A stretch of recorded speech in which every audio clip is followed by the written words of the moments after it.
السلام علیکم ورحمۃ اللہ وبرکاتہ۔ آج ہم لوگ جو یہ دعا پڑھیں گے نا، وہ صبح اور شام کے اذکار کی دعا ہے۔ تو آپ روزانہ اسے صبح اور شام ایک ایک مرتبہ پڑھنے کی یہ دعا ہے، تو بہت ہی دھیان توجہ سے سنیے گا اور اس کو اپنی زندگی میں عمل کرنے کی ضرور کوشش کیجیے گا۔ چلیے پڑھنا شروع کرتے ہیں۔ رب اشرح لی صدری ویسر لی امری واحلل عقدۃ من لسانی یفقہوا قولی رب زدنی علما نافعا اللہم رب زدنی علما نافعا اللہم فقہنا فی الدین اعوذ باللہ من الشیطان الرجیم بسم اللہ الرحمن الرحیم۔ تو یہ دعا یہ ہے: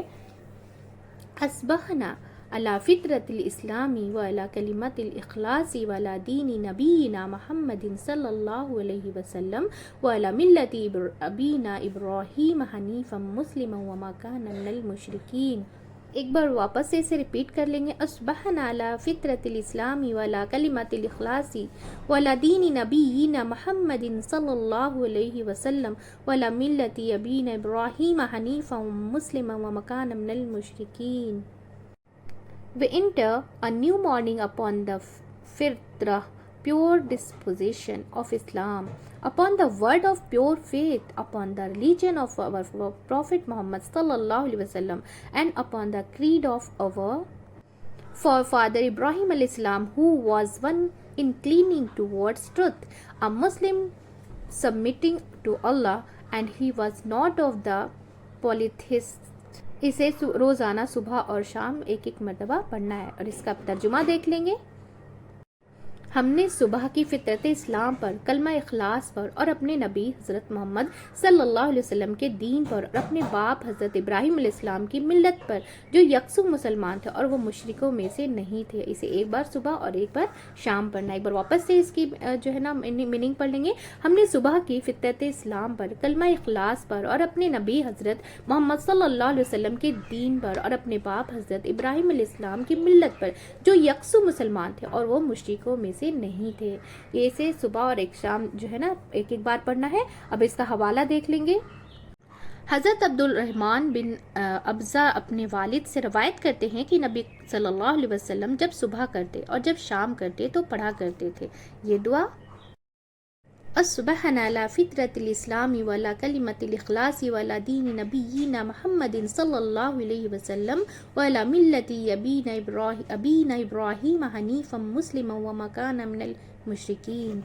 ہم نے صبح کی فطرت اسلام پر، کلمہ اخلاص پر، اپنے نبی حضرت محمد صلی اللہ علیہ وسلم کے دین پر، اور اپنے باپ حضرت ابراہیم علیہ السلام کے ملت پر، جو یکسو مسلمان تھے اور وہ مشرکوں میں سے نہیں تھے۔ مسند احمد کی جو ہے نا 15360 کی یہ جو ہے نا حدیث ہے۔ تو یہ دعا کا کیا مفہوم ہے کہ ہم نے صبح کی فطرت اسلام پر، جس دین پر اللہ سبحانہ وتعالیٰ نے ہم سب کو پیدا کیا الحمدللہ، پھر کلمہ اخلاص پر کہ اللہ کے سوا کوئی معبود نہیں، اللہ کے جو ہے نا رسول محمد صلی اللہ علیہ وسلم ہے، اور ہر وہ اپنے نبی حضرت محمد صلی اللہ علیہ وسلم کے دین پر، اور اپنے باپ حضرت ابراہیم علیہ السلام کے ملت پر، جو ابراہیم علیہ السلام تو یکسو تھے، وہ غور و فکر کر کے جو ہے نا اسلام میں داخل ہوا، اور پھر ان کو اتنی ان کا جو دین اس طریقے سے ان کا غور و فکر کیا انہوں نے کہ انہوں نے ایک دم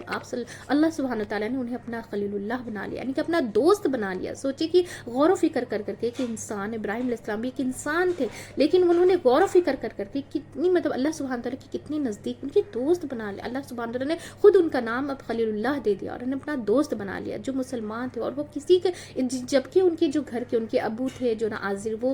وہ بتوں کی پورا بت بناتے تھے، کو پورا ڈسٹریبیوٹ کرتے تھے، بناتے تھے، اس کو پوجتے تھے، لیکن ان سب کے علاوہ، ان سب کے بیچ میں رہتے ہوئے اللہ سبحانہ تعالیٰ کا اتنا قریب چلے جانا، اور اللہ سبحانہ تعالیٰ کی اتنی اچھے سے ان کی جو ہے نا ان کو اوپر غور و فکر کر کے ان کے اوپر اتنا جو ہے نا توقع کرنا اور ان پر ایمان لانا، یہ بہت مشکل کی بات تھی۔ لیکن اللہ سبحانہ تعالیٰ جس کے اندر دل میں تھوڑی سی بھی جیسے یہ رہتی ہے نا سیکھنے کی یا پھر غور و فکر کرنے کی، تو اللہ سبحانہ تعالیٰ اس کو ہدایت دے دیتا ہے، کیونکہ جب تک انسان خود نہ چاہے نا تو اللہ سبحانہ تعالیٰ پھر اس کو ہدایت نہیں دیتا۔ جب تک ہماری نیت نہ خالص ہو جائے کہ ہاں ہمیں اس میں غور و فکر کرنا، انہوں نے چاند کو دیکھا، سورج کو دیکھا، ہر چیز کو دیکھا، غور و فکر کیا، اور کہا کہ نہیں یہ تو اللہ نہیں ہو سکتا، یہ تو چلا جاتا ہے، صبح ہوتی ہے تو سورج آ جاتا ہے، پھر شام میں وہ ڈھل جاتا ہے، تو اللہ جو ہے نا قائم رہنے والا ہے، وہ کبھی ختم ہونے والا نہیں ہے۔ تو اسی طریقے سے انہوں نے ہر ایک چیز کو نا غور و فکر کر کے اور اللہ سبحانہ تعالیٰ کے اتنے قریب چلے۔ تو ہم لوگ کا بھی یہی، ہم لوگوں کے لیے اس میں کیا سبق ہے کہ جیسے ہم بھی اگر جس چیز پہ غور و فکر کریں تو اس طریقے سے ہمیں اللہ سبحانہ تعالیٰ کے ہم سب بھی بہت قریب جا سکتے ہیں، بہت قریب جا سکتے ہیں، اور اپنے دین اسلام کے اوپر جو ہے نا مکمل طور پر عمل کرنے والے بن سکتے ہیں۔ تو الحمدللہ اسے بہت اسے غور و فکر کر کے اسے بہت اچھی طریقے سے سمجھ کر ہمیں پڑھنا ہے، تاکہ ہم سب جو ہے نا اس پر عمل کرنے والے بن جائیں۔ اس سے زیادہ ہمیں شیئر کرنا ہے تاکہ ہم سب جو ہے نا قرآن سمجھ کر پڑھنے والے بن جائیں انشاءاللہ تعالیٰ۔ چلیے دعا پڑھ لیتے ہیں۔ سبحانک اللہم و بحمدک نشهد لا الہ الا انت استغفرک و اتوب الیک۔ السلام علیکم و رحمۃ اللہ وبرکاتہ۔